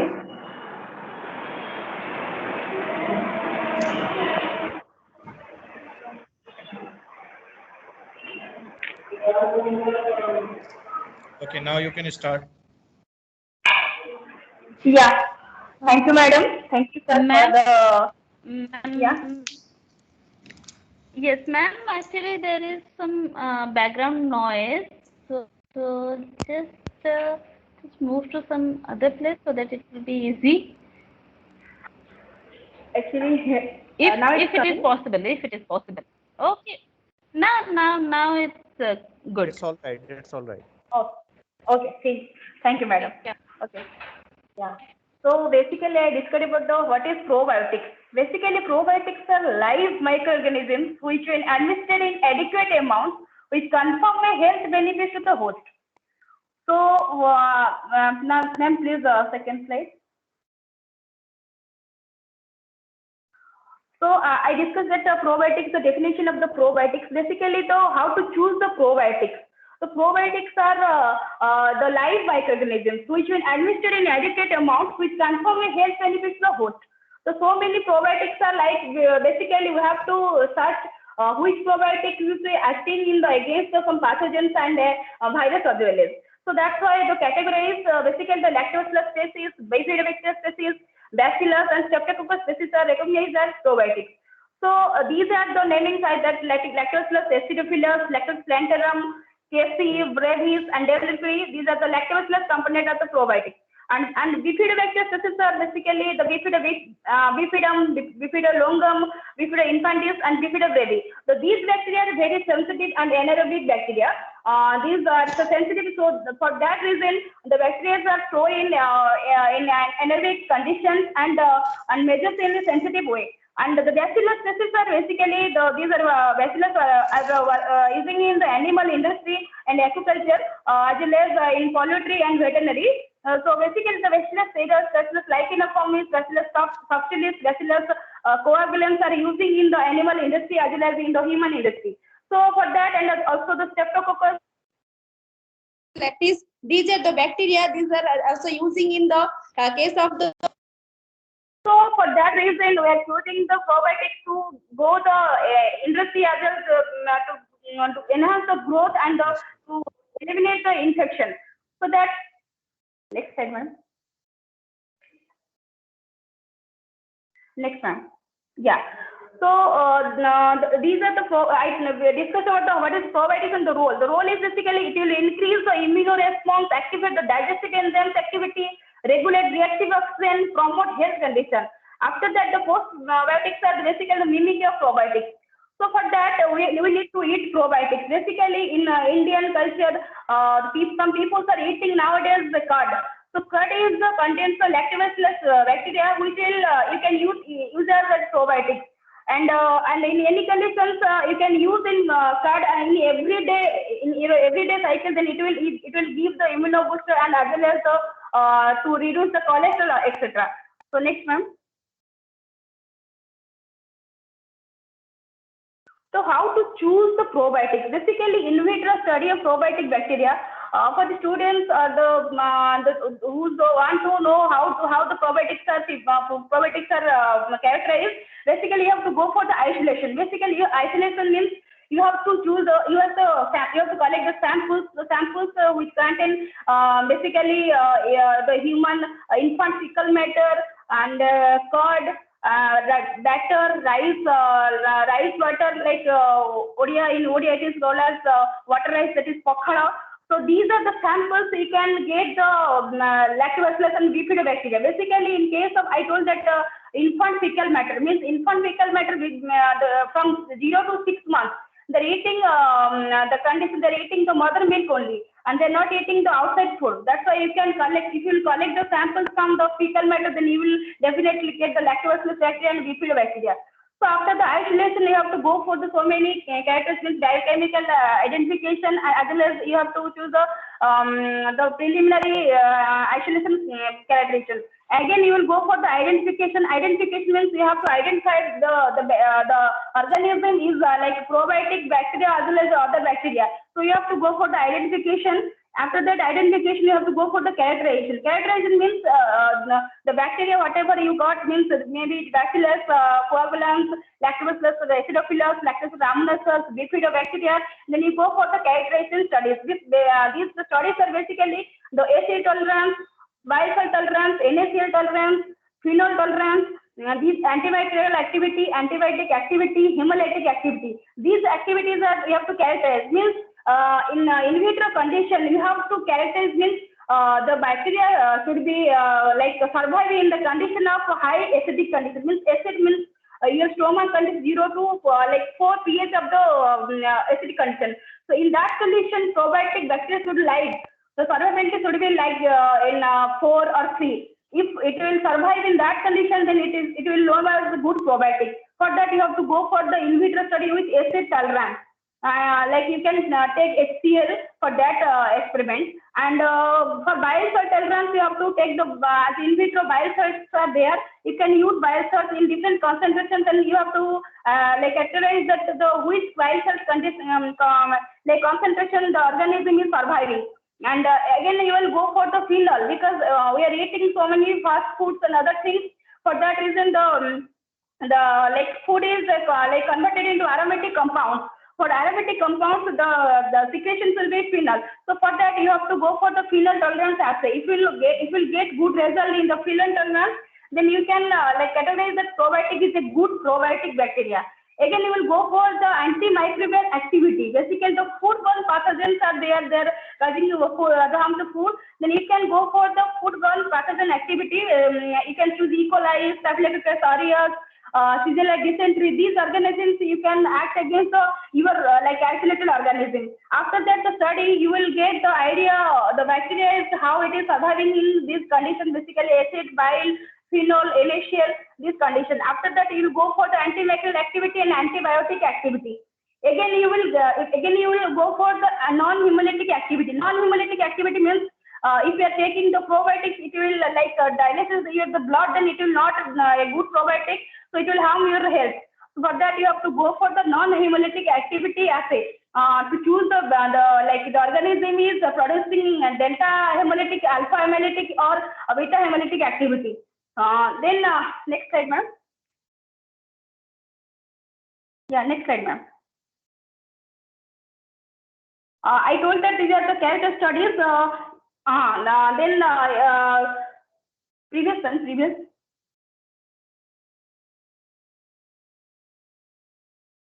Yeah, I told that the adherence to human intestinal cells. Human intestinal cells means you have to show in like in vitro study that the hydrophobicity assay. The hydrophobicity assay what will give means if you are eating the probiotics, when probiotics goes down or exceeds with water, then it will not attach to the cell. So for that you need to do the experiment, that is the probiotic is adhering to the cell or not. For that you will go for the auto-aggregation assay and hydrophobicity assay. After that assay, you will recognize that you have to use some solvents to categorize that the probiotic is adhering to the cell or not. Next, ma'am. Next. So basically probiotics for farm fish and shrimp are basically beneficial bacteria. Those are used in aquaculture. I told about the basically in the human, after that human you will use in the aquaculture industry. So probiotics for farm fish and shrimp are beneficial bacteria that are commonly added to aquaculture systems in order to help support health, performance and growth. For decades of research of the application of probiotics in aquaculture have been primarily driven the need to reduce the eliminate antibiotics from production system and improve sustainability. For that reason, we are using probiotics. That you know all that antibiotics is fully banned in aquaculture industry.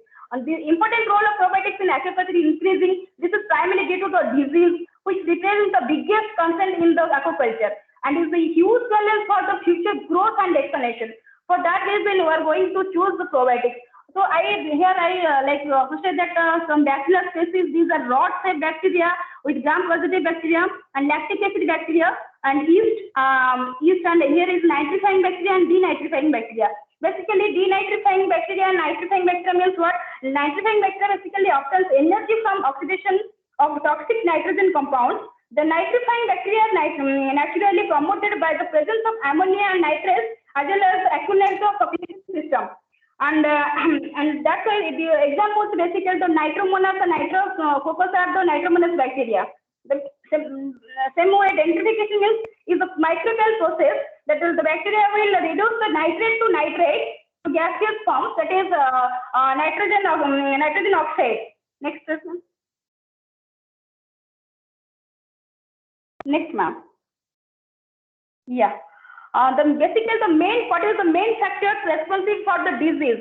I discussed that the disease is the main factor in aquaculture industry.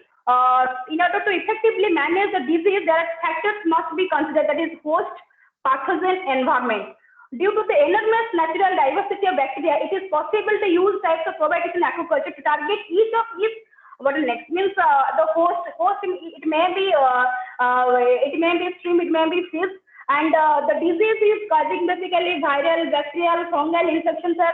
And the environment, environment is also the main cause of the infection. You have to use probiotics to improve the environment. So if several probiotic bacteria species are able to improve the environment of aquaculture systems. Aquatic pathogens are able to grow and proliferate in the environment as they benefit from the high organic matter loading, which is primarily derived from the feed, fishes, and phytoplankton.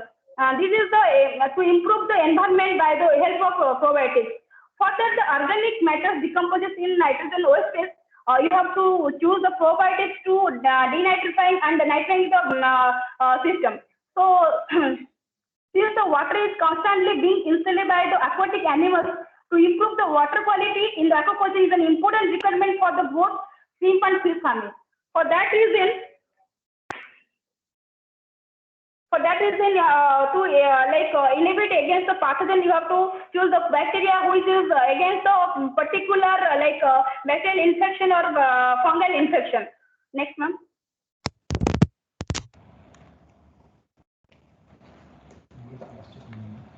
These are the benefits of the use of the probiotics in aqua farming. Basically, and digestion and growth that I discussed, and enhancement of immune response. Management. These are the in the aquaculture in overcome. What giving instant animals improving quality important for both organisms. So, who left is to aquaculture sediments important for organic materials can accumulate and will degrade. It will consume oxygen and generate toxic metabolites. Basically, in the time of from starting from 0 to 30 days, the farmers after 25 days in shrimp farming, farmers are giving blind feed. So in that time, if your bottom is not in good condition, it will some feed because these are like single size. PL is 13 or 2 PL size, so they feed. In that condition, the feed for that reason the gas will raise. To overcome that reason, you have to use probiotics and you have to do condition the bottom. For that, you have to use water, good water and soil probiotics to don't overcome that precipitation. That means the organic matter can be accumulated and it degrades. It will consume oxygen and generate toxic metabolite, that is ammonia, nitrate, I told. This condition can be lead to huge mortalities. So bioremediation bacteria are equally important as soil probiotics in aquaculture. So you have to use soil and water probiotic in that condition, that will give you best result in the farming. Next, ma'am. Next, ma'am. So what is the role of probiotics in aquaculture? Before I told that you have to you can use in probiotics in water and soil quality management, in disease capacity and in growth condition. So probiotics for farm fish are things are beneficial bacteria commonly added in aquaculture system to support the performance of growth and the disease condition. To reduce the eliminate the antibiotic use in the aquaculture industry, you have to use probiotics. You have to choose probiotics. And I am telling you that there are so many probiotic brands in the market. You have to choose the good one which will give you the good results. Means you can tell me, you can ask me that, madam, how will choose probiotics, because we don't know about the probiotics. They are telling that 52 CFP per ml, and some are telling that 20-25 CFP per ml, like that in market. And you have to choose I told that nitrogen bacteria should be like Rhodococcus, Rhodobacter, Bacillus, Lactobacillus. These cultures should be in that packet you are using the probiotics. Next, ma'am.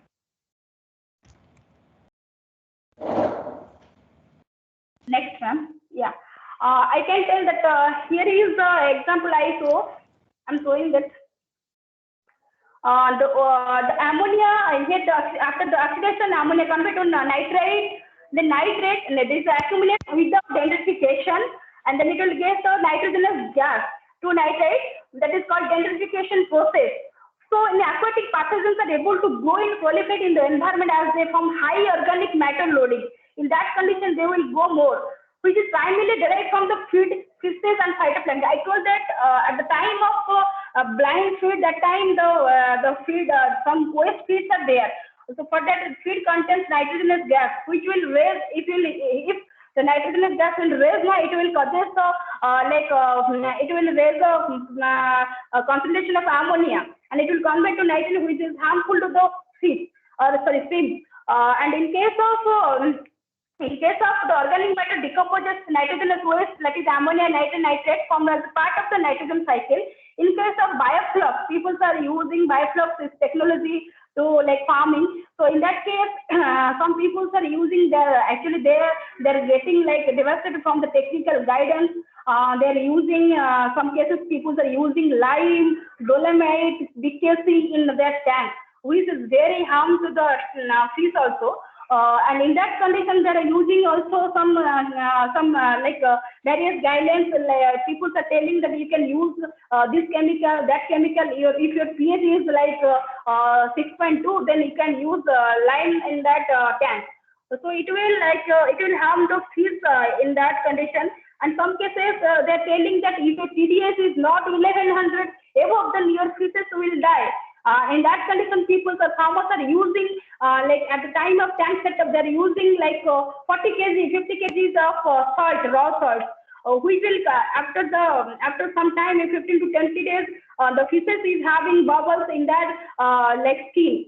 So don't do the blind suggestions, and these suggestions may be harm your fish condition, and it may be harm your profitability also.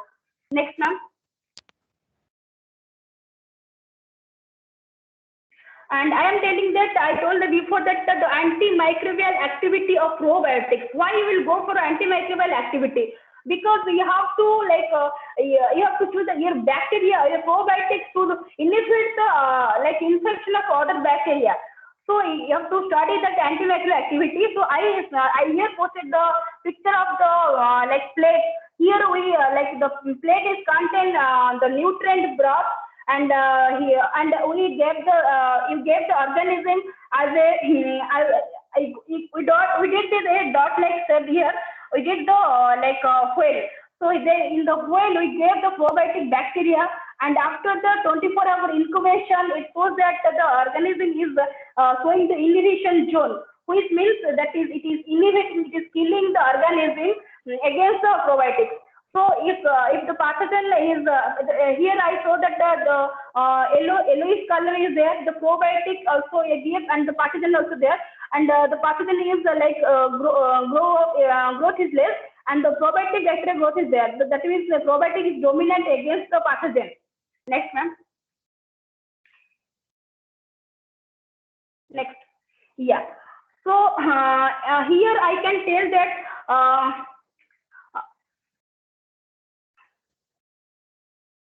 Yeah, this organism is producing this type of compounds. Basically, the bacteriocins, siderophores, lysozymes, protease, hydrogen peroxide, organic acids.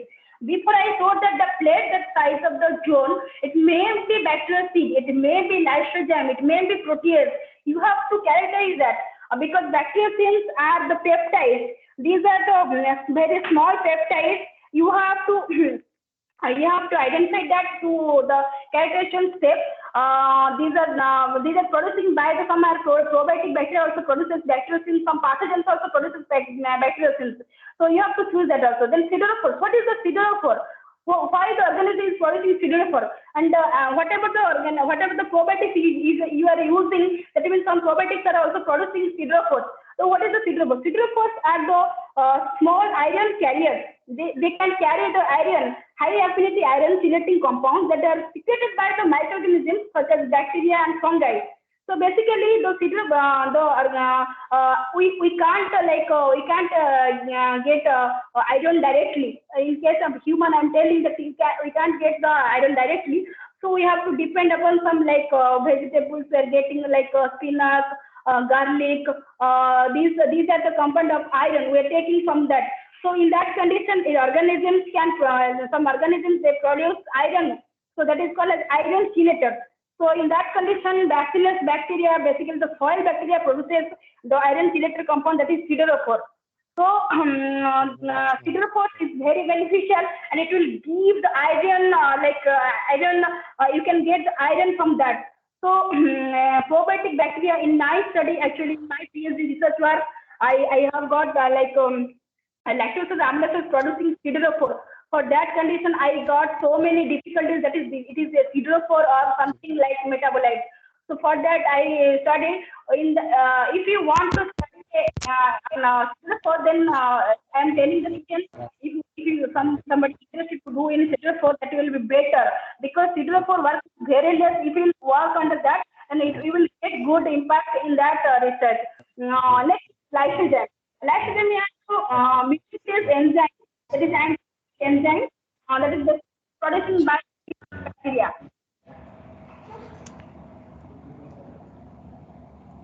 Madam, I'm audible?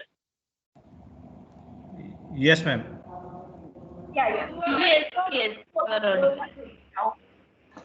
The protease, basically the protease also producing by some probiotics. If you get this protease, enzymes, lysozyme, like organic acids, hydrogen peroxide, then you will get that the probiotics is producing. The probiotic can against other pathogens.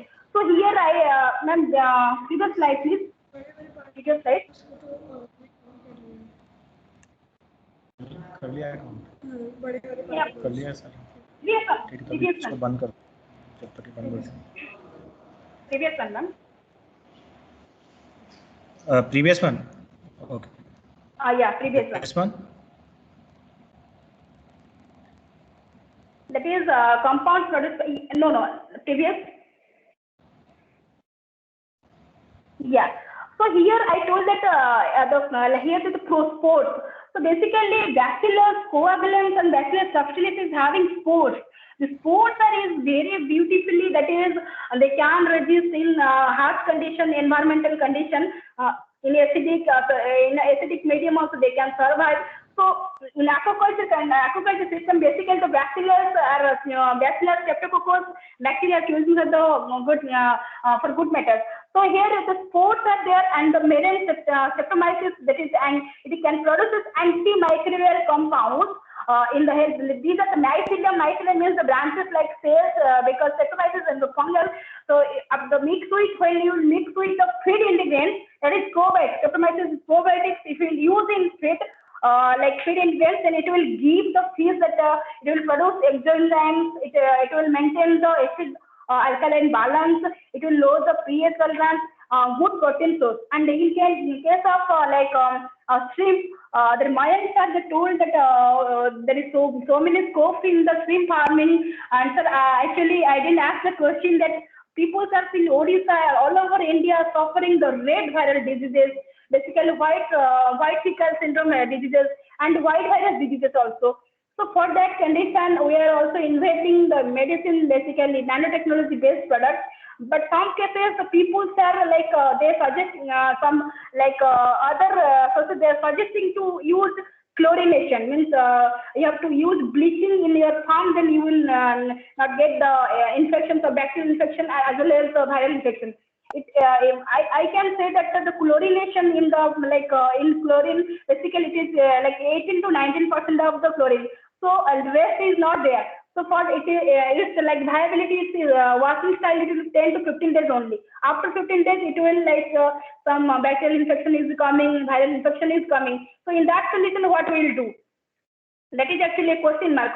There are so many medicines in the market, but still people are suffering that they are getting here in Baleshwar. I'm telling you, after the 20 days of culture, the farmer got 25 days of culture, the farmer got the red virus disease. How it comes? Means he tested also PCR. He tested also actually said that there is no virus infection. The ESP also he did. After that, and he got like he maintained also good parameter for water.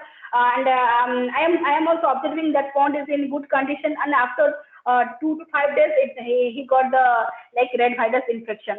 So in that condition, you have to thoroughly, you have to prepare your pond. You have to like maintain your bottom condition to maintain the infection diseases. You have to use the sanitizers, which are basically made of some like nanotechnology based sanitizers like CFAX. In case of fish, you can use CFAX, and other medicines are also there in market. You can use also that. Next, sir. Next, sir. I can tell that the Vibrio is the main infection in the shrimp culture. So the use of probiotics in aquaculture improve the pond confinement and control Vibrio population. That has been one of the most common strategies used by the farmers to fight against EMS outbreaks. So in vitro we tried that to do in this. These are in the lab photographs of the Vibrio. These are the green colonies and these are the yellow colonies, the Vibrio infection.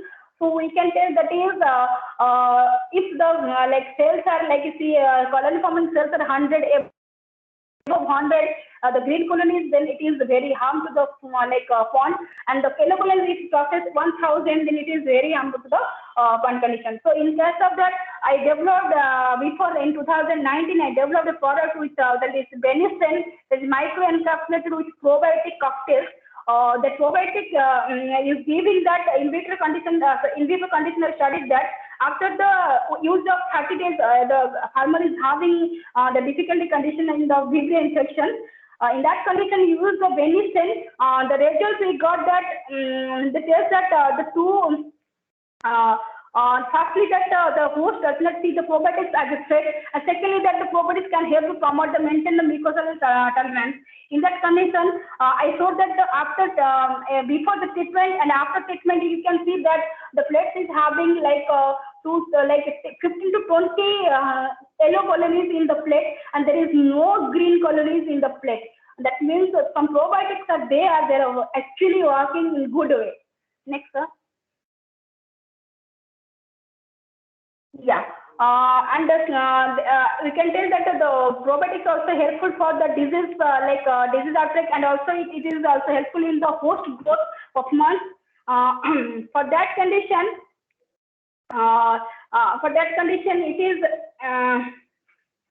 it is also helpful in the gut condition.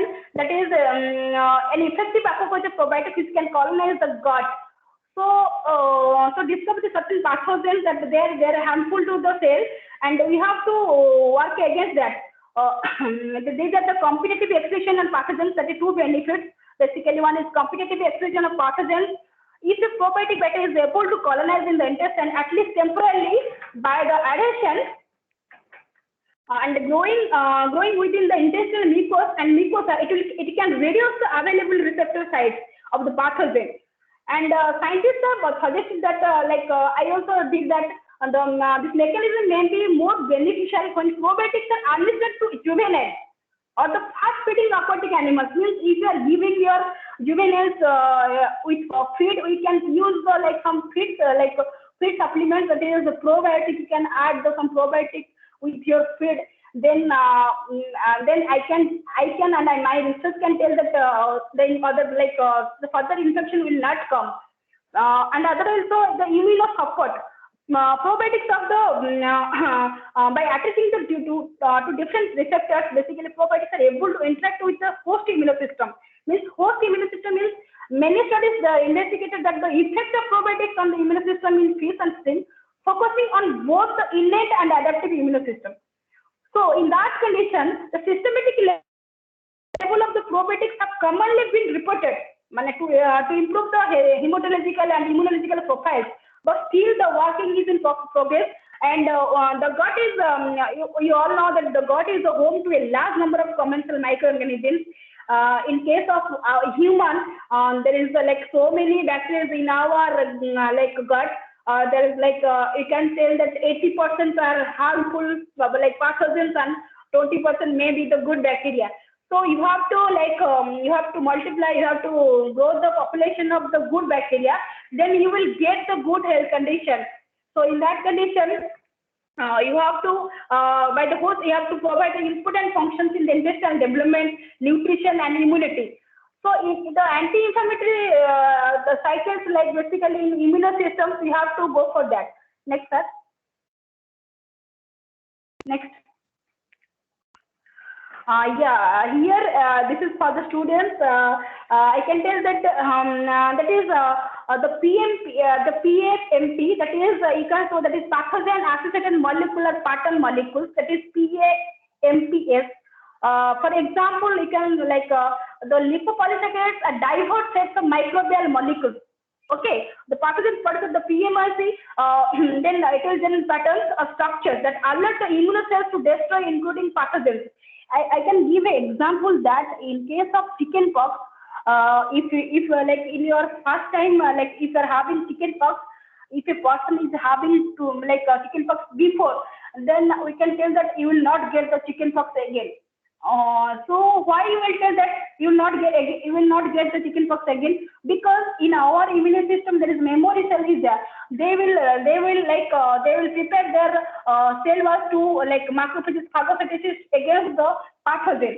So in that condition also, in case of pathogens also, they also they alert the immune cells to destroy the inducing pathogens.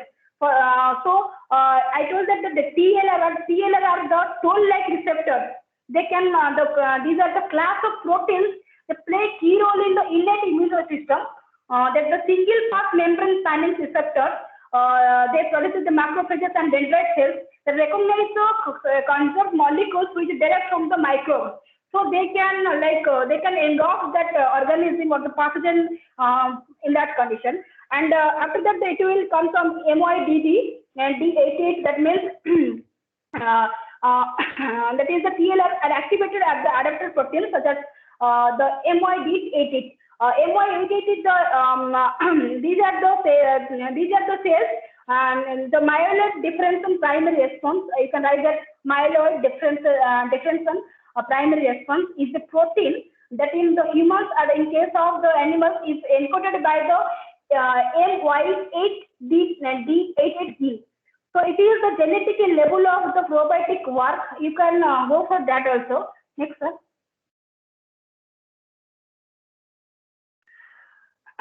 So next is that is the digestion and feed efficiency. How probiotics act against the digestion? How it will improve the feed efficiency? Basically, I put that picture, that is healthy fish and infected fish. The healthy fish is eating taking feed with probiotics. And what is the functions of it coming? That is improving gut microbiota. It enhances the growth, improve digestion, improve immunity. And infected fish, you can see the fish the color, the health.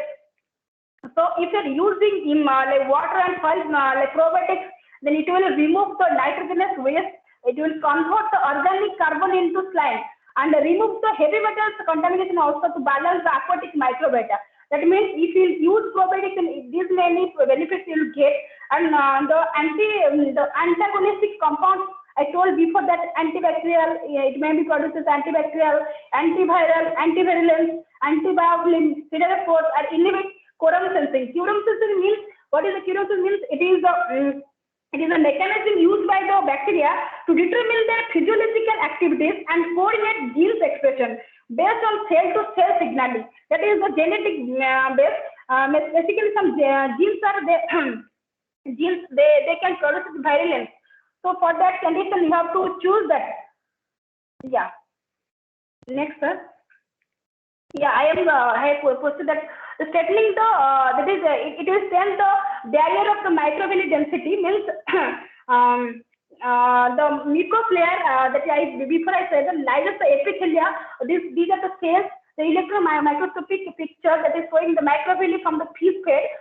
Here the fish fed a control diet, that is A, and the probiotic supplemented with diet B, that is A and B. And the gaps between microvilli MV seen in the micrograph A provided the entry point for the opportunistic pathogen. Opportunistic pathogen means sometimes they will act as good, sometimes they will act as bad. That is called as opportunistic pathogen.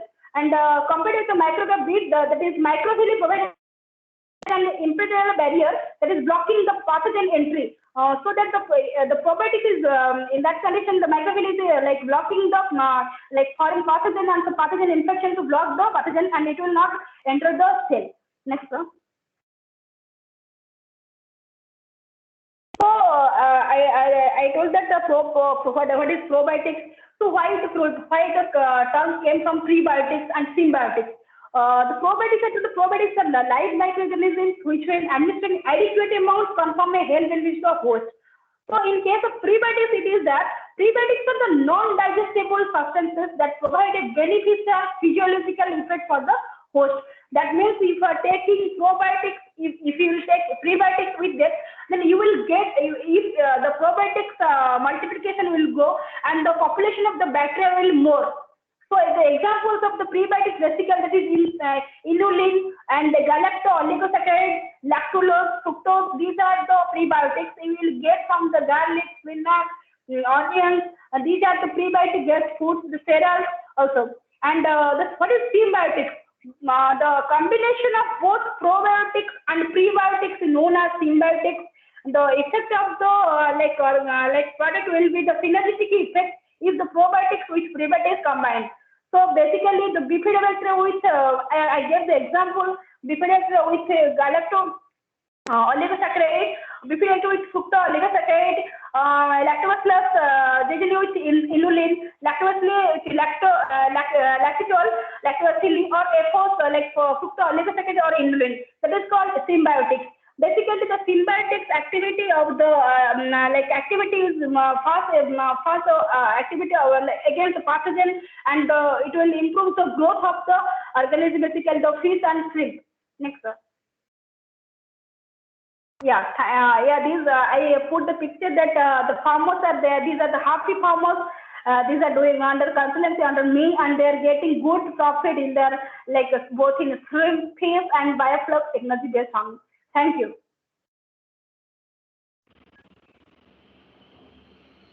Thank you, ma'am, for your very good presentation. So may I ask students, I think we are having only 5 minutes, so if 1 or 2 questions they will ask. Yeah. Anyone?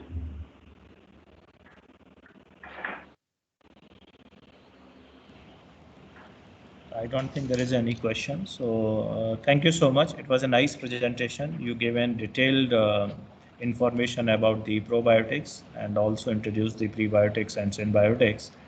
And it's clearly, showing that how much importance these prebiotics have in today's era. And so thank you so much for enlightening our student with this knowledge. So Dr. Sophia, over to you. Thank you, sir. Thank you, all of you. So, if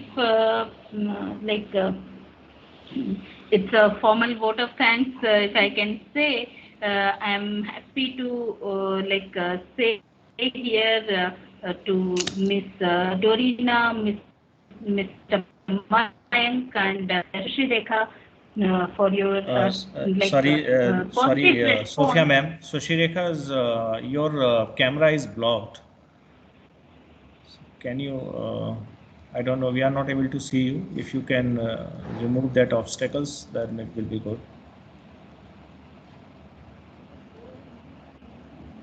Yeah, Dr. Sophia, you can continue. Yeah. So I'm feeling like I'm having immense pleasure to have you three here to motivate our students and motivate all of us for the fish farming, shrimp farming, ornamental fish culture, prebiotics, probiotics, everything. So I think from our students' view, that if they could have any question about their internship, question about breeding of fishes, shrimps, or any kind of help, so they could ask you directly or through me. So if you all have any time for them, then you could answer them.